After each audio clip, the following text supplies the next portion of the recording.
Natapos na ang palabas na Batang Kwapo at ngayon ay sisimulan na natin ang pagtalakay sa House of Lies. Para sa mga nais manood, huwag kalimutang mag-subscribe sa aming Cinema Insight English channel at patuloy na suportahan kami. Maraming salamat.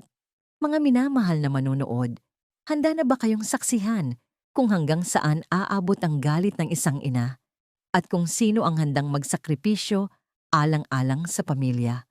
Sa susunod na sumasabog na kabanata, isang buhay ang nakabitin sa nakakatakot na desisyon. Nagkatugma si Ashley kay Jasmine upang mailigtas siya. Ngunit sa halip na pag-asa, ito ang magpapaliyab ng pinakamalaking digmaan nina March, Paulo at Thea. Habang tumitindi ang tensyon, desperadong nakiusap sina Paulo at March. Sa wakas, lumabas ang resulta ng pagsusuri sa dugo. Mabuting balita.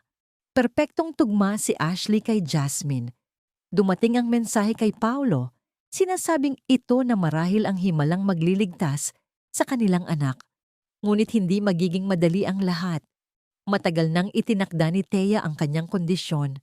Pumayag siya sa pagsusuri, ngunit hinding-hindi niya papayagan ang operasyon. Dito nagsimula ang matinding banggaan ni Edward at Paulo. Sa pasilyo ng ospital, nagmakaawa si Paulo para sa buhay ng kanyang anak habang malamig na ipinaalala ni Edward ang lahat ng kasalanan at kabiguan ng nakaraan. Ito ang iyong karma. Mariin niyang sambit. Malinaw ang sinabi ni Edward. Hinding-hindi nila isusugal ang buhay ni Ashley para lamang bayaran ang mga pagkakamali ni Paulo at March. Samantala, ginamit ni Greg ang kanyang kapangyarihan upang gipitin ang pamilya. Naramdaman ni Thea na wala na siyang kakampi. Sa huli, sa desperadong pagtatangkang protektahan ang kanyang anak, ginawa ni Thea ang pinakamapanganib na hakbang. Tumakas siya kasama si Ashley. Nakita natin ang kanyang emosyonal na pagmamaneho sa isang pulang pickup truck.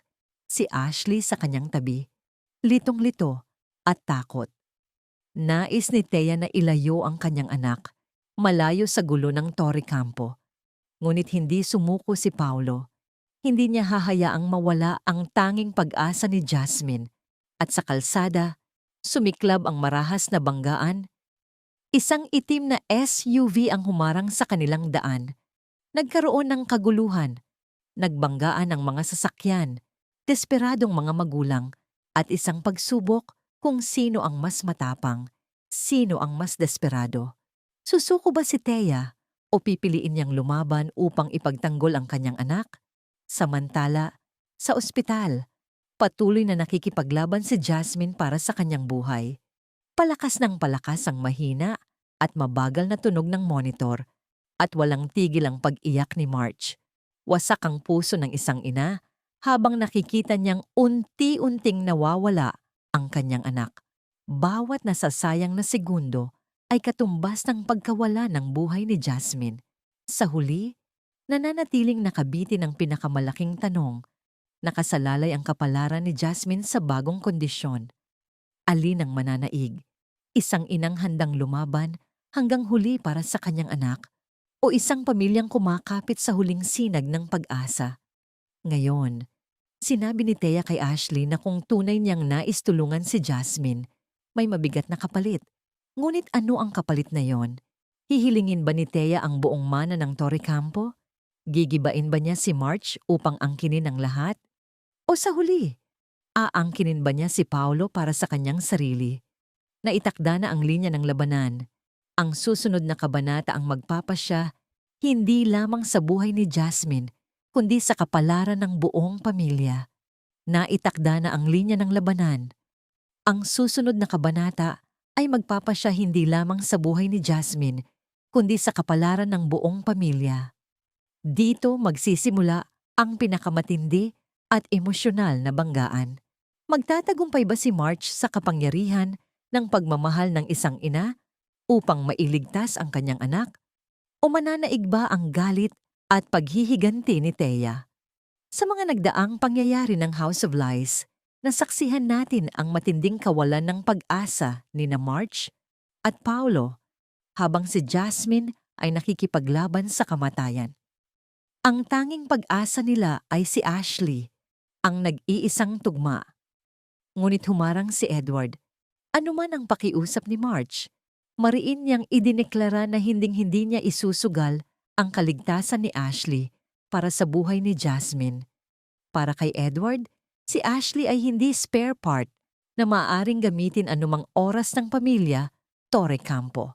Lalong nagngit-ngit siya nang subukan ni na Greg at Regina na kontrolin ang sitwasyon gamit ang kapangyarihan at salapi.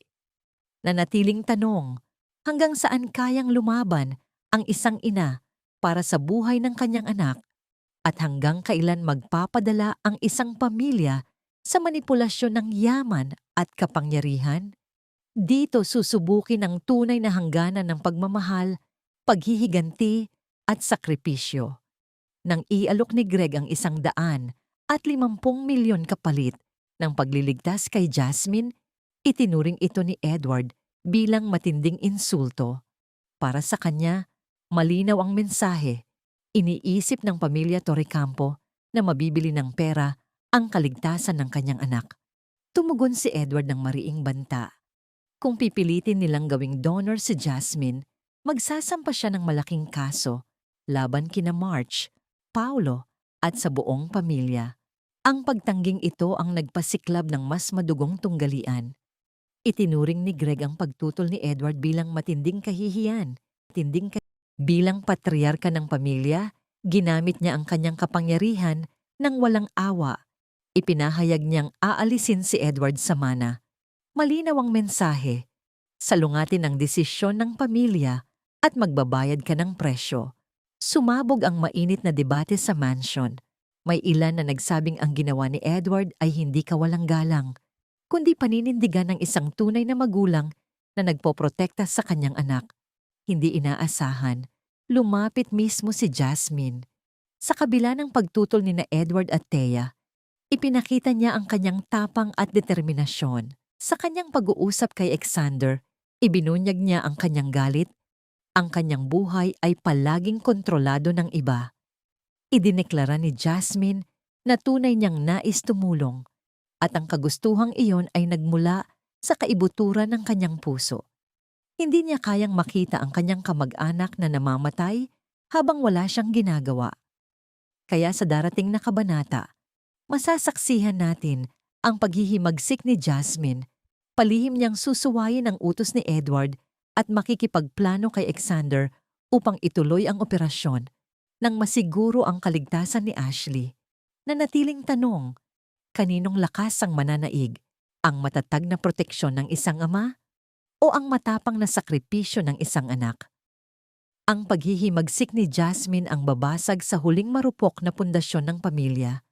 Kapag natuklasan ni Edward na palihim na pinili ni Jasmine na maging donor, sasabog ang kanyang galit, hindi na mapipigilan. Totoo ngang magsasampa siya ng kaso.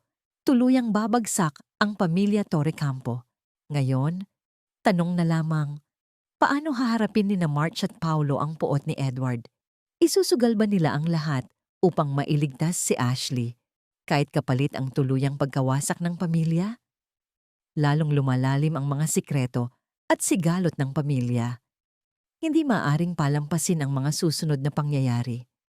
Ang paghihimagsik ni Jasmine ang magiging pinakamalaking pagliko sapagkat pinili niyang magligtas ng buhay ayon sa kanyang sariling kagustuhan. Para sa kanya, hindi lamang ito tungkol sa pagprotekta sa isang kamag-anak, kundi tungkol sa pag-angkin ng kanyang kalayaan at tapang. Sa huli, haharapin ng mga manonood ang sukdulang tanong, tama ba si Edward na protektahan si Jasmine kahit kapalit ang kamatayan ng iba? O tama ba si Jasmine na suwayin ang utos ng kanyang ama upang magligtas ng buhay? Dito, mabubunyag ang tunay na hangganan ng pagmamahal, awtoridad at sakripisyo. Maraming salamat sa panonood ng buong video. Para mapanood ang susunod na episode explanation, huwag kalimutang mag-subscribe Cinema Insight English Channel.